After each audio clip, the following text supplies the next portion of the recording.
우리가 젊은 시절 첫 차를 샀을 때의 그 벅찬 감동을 혹시 기억하십니까?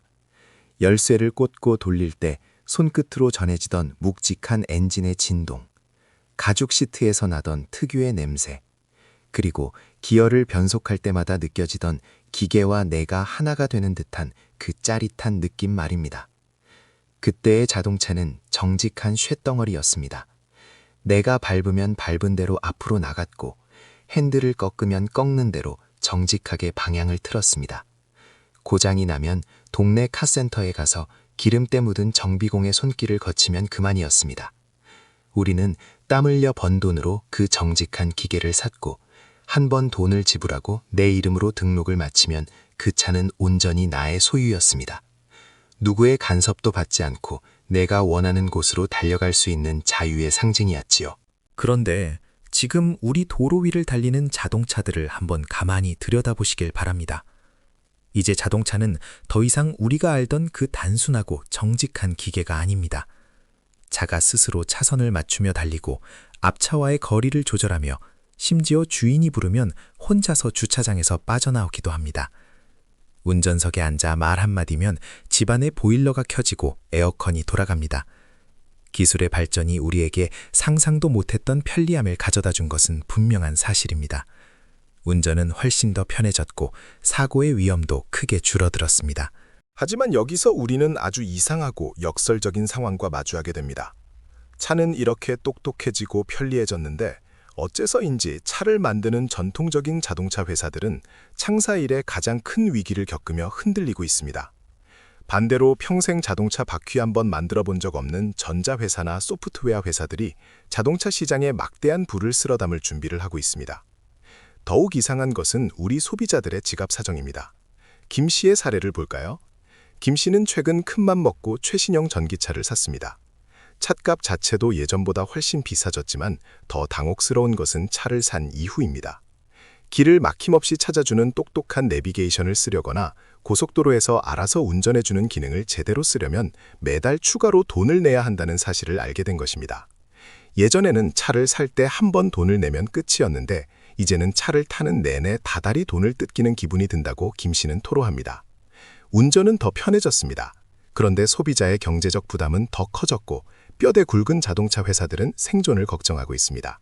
도대체 왜 이런 모순적인 일이 벌어지고 있는 것일까요? 데이터를 보면 답이 나옵니다. 최근 바다 건너 독일에서 들려온 하나의 소식은 이 거대한 변화의 크기를 가장 정확하게 보여주는 충격적인 사건이었습니다. 독일 하면 무엇이 떠오르십니까? 바로 세계 최고의 명차들을 만들어내는 자동차의 나라입니다. 그 독일에는 벤츠나 BMW 같은 최고급 자동차에 들어가는 핵심 부품을 만드는 거대한 기업이 있습니다. 전 세계 고급차 10대 중 7대가 이 회사의 부품을 쓸 정도로 압도적인 실력을 자랑합니다. 1년에 물건을 팔아 벌어들이는 돈만 무려 60조 원에 달하는 그야말로 공룡 같은 기업입니다. 100년이 넘는 세월 동안 완벽한 기계를 만들어온 이 자존심 강한 독일 기업이 최근 자신들의 가장 핵심적이고 미래 가치가 높은 부품 사업부를 한국의 한 반도체 회사에 팔아넘겼습니다. 그것도 단돈 3조 원이라는 그들의 이름값에 비하면 턱없이 낮은 가격에 말입니다. 이것은 단순히 큰 회사들끼리 물건을 사고 판 이야기가 아닙니다. 세상이 완전히 뒤집혔다는 것을 알리는 신호탄입니다. 불과 15년 전, 이 독일 기업은 미래를 지배하겠다는 야심찬 계획을 세웠습니다.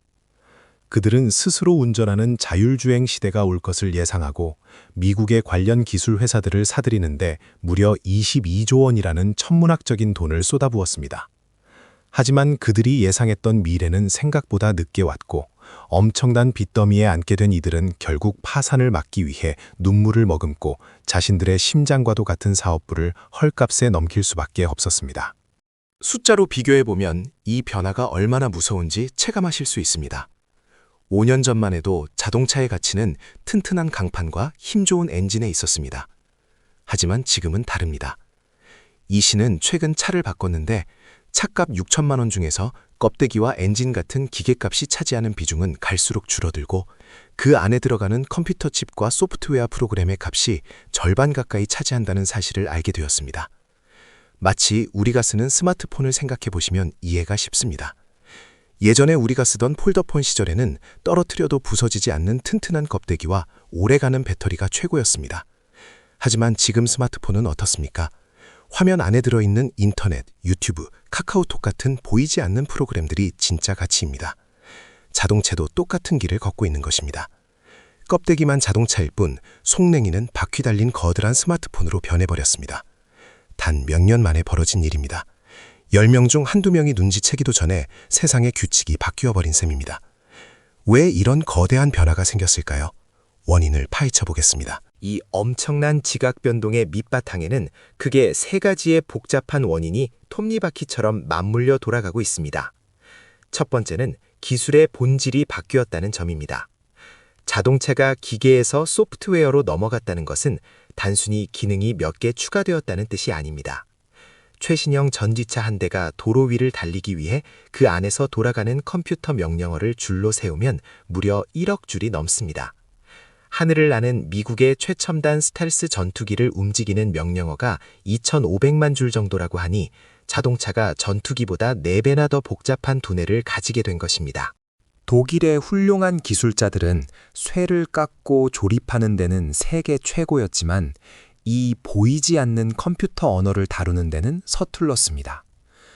앞바퀴에 들어가는 컴퓨터 언어와 뒷바퀴에 들어가는 컴퓨터 언어가 달라서 차 안에서 서로 대화가 끊기는 어처구니 없는 일들이 벌어졌습니다.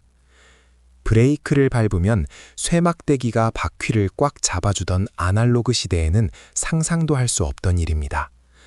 이제는 센서가 앞차와의 거리를 계산하고 중앙 컴퓨터가 그 정보를 분석해서 전기를 통해 모터에 멈추라는 명령을 내립니다. 코딩이라는 보이지 않는 언어가 자동차의 생사를 가르는 시대가 된 것입니다.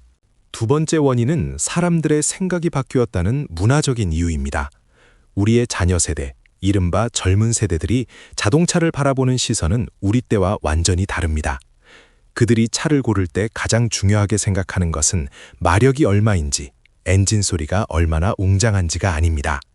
차 안에서 와이파이가 잘 터지는지, 내 스마트폰과 화면이 매끄럽게 연결되는지, 차 안에서 넷플릭스 영화를 끊김없이 볼 수 있는지를 먼저 묻습니다.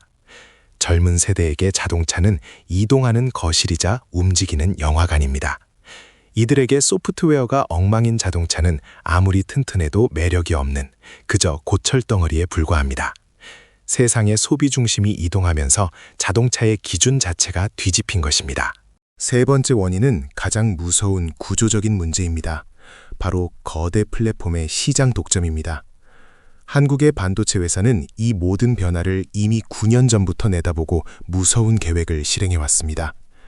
9년 전 그들은 10조 원 가까운 돈을 들여 외국의 유명한 오디오 스피커 회사를 샀습니다.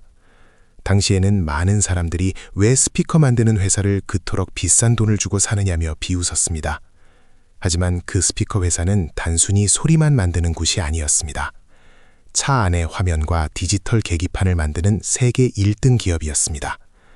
한국 회사는 그때 이미 차의 내부, 즉 운전자와 차가 소통하는 화면을 장악한 것입니다. 그리고 이번에 독일 기업으로부터 사들인 사업부는 바로 차의 외부를 보는 눈, 즉 카메라와 레이더 센서입니다. 차 안의 화면과 차 밖의 눈을 한 회사가 모두 가지게 되었습니다. 이게 왜 무서울까요? 마치 우리 동네에 슈퍼마켓이 딱 하나밖에 남지 않은 상황과 같습니다. 옛날에는 정육점, 야채가게, 생선가게가 따로 있어서 가격을 흥정할 수도 있고 마음에 드는 곳을 고를 수도 있었습니다. 하지만 동네 상권이 죽고 거대한 대형마트 하나만 남게 되면 우리는 그 마트가 정해놓은 가격표대로 물건을 살 수밖에 없습니다. 자동차 부품도 마찬가지입니다. 예전에는 수많은 부품 회사들이 각자 물건을 만들어 자동차 회사에 납품했습니다. 하지만 이제는 수많은 컴퓨터 부품들이 하나의 커다란 두뇌로 통합되어야만 차가 정상적으로 움직입니다. 배터리도 만들고 반도체도 만들고 차 안의 화면도 만들고 차 밖의 카메라도 만드는 회사가 모든 것을 하나의 시스템으로 묶어서 통째로 공급하게 됩니다. 자동차를 조립하는 회사 입장에서는 이 모든 것이 하나로 잘 호환되도록 만들어진 통짜 시스템을 사다 쓰는 것이 가장 싸고 안전합니다. 결국 하나의 거대한 기술 회사가 자동차의 두뇌와 신경망을 모두 독점하게 되는 구조가 만들어진 것입니다. 선택지가 사라진 시장에서는 힘을 가진 자가 규칙을 정합니다. 이런 구조가 누구에게 영향을 미칠까요? 현장의 숫자를 봅시다. 이 거대한 독점의 구조가 우리 삶에 미치는 영향은 결코 작지 않습니다. 눈에 보이지 않는 데이터라는 무서운 자산이 어떻게 세상을 집어삼키고 있는지 현장의 통계가 증명하고 있습니다. 한국의 반도체 회사가 독일 기업의 사업부를 3조 원에 샀다고 말씀드렸습니다. 하지만 전문가들은 그들이 얻은 진짜 가치는 30조 원이 넘는다고 평가합니다. 왜 그럴까요? 바로 그 독일 기업이 이미 전 세계 1,000만 대 이상의 자동차에 달아놓은 카메라 때문입니다. 지금 이 순간에도 전 세계 1,000만 대의 자동차들이 독일의 속도 무제한 고속도로를 달리고 미국의 끝없는 사막길을 달리고 한국의 꽉 막힌 출퇴근길을 달리며 영상을 찍어보내고 있습니다. 비가 억수같이 쏟아지는 날 차선이 어떻게 흐릿하게 지워지는지, 눈보라가 칠 때 빨간 신호등이 어떻게 번져 보이는지, 갑자기 골목에서 아이가 튀어나올 때 어떤 궤적으로 움직이는지, 이 모든 생생한 실제 상황들이 고스란히 데이터로 쌓이고 있습니다. 인공지능을 똑똑하게 만드는 방법은 아이를 가르치는 것과 똑같습니다. 수많은 경험을 시켜주고 수백만 번의 반복 학습을 통해 스스로 깨우치게 만들어야 합니다. 교과서에 나오는 정답만으로는 도로 위의 돌발 상황을 대처할 수 없습니다. 한국 회사는 단돈 3조 원으로 그 1,000만 대의 자동차가 겪은 엄청난 경험치, 즉 돈으로 환산할 수 없는 막대한 주행 데이터를 한 번에 손에 쥐게 된 것입니다. 이것은 특정 기업들만의 이야기가 아닙니다. 당장 현장에서 땀 흘려 일하는 사람들의 삶이 어떻게 바뀌고 있는지 간단한 사례를 보겠습니다. 30년 동안 택시를 운전해온 최 씨는 최근 도로에서 큰 사고를 피했습니다. 갑자기 끼어든 차를 보고 미처 브레이크를 밟기도 전에 차가 스스로 상황을 판단하고 멈춰선 것입니다. 최 씨는 가슴을 쓸어내리며 기술의 발전에 고마워했습니다. 참으로 다행스러운 일이고 훌륭한 기술입니다. 하지만 그 이면을 들여다보면 또 다른 진실이 숨어 있습니다.